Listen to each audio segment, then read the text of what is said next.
Tips sukses budidaya ikan nila sistem bioflok. Hai Sobat Azka Fish Farm, mau tahu apa saja tips sukses dalam budidaya ikan nila sistem bioflok? Simak video ini sampai habis ya.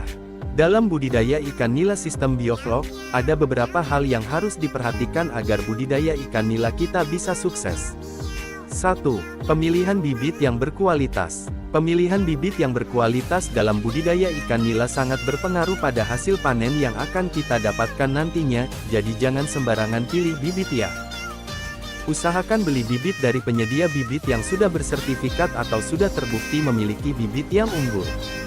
Pemilihan bibit monoseks atau dominan berkelamin jantan juga sangat berpengaruh loh, karena ikan nila jantan lebih cepat besar daripada ikan nila betina.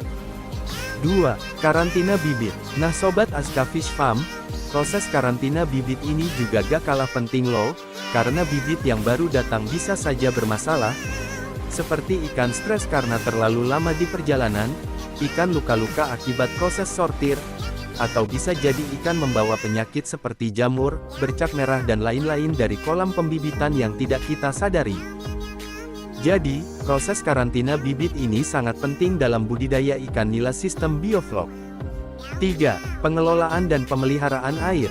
Kenapa air harus dipelihara? Bukannya kita memelihara ikan. Kenapa airnya yang dipelihara? Mungkin di benak kalian muncul pertanyaan-pertanyaan seperti ini.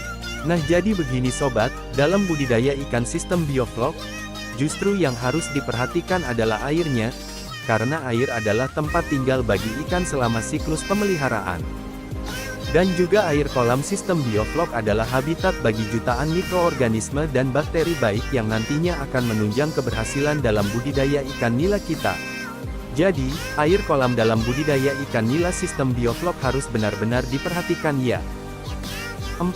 Perhatikan jumlah padat tebar ikan.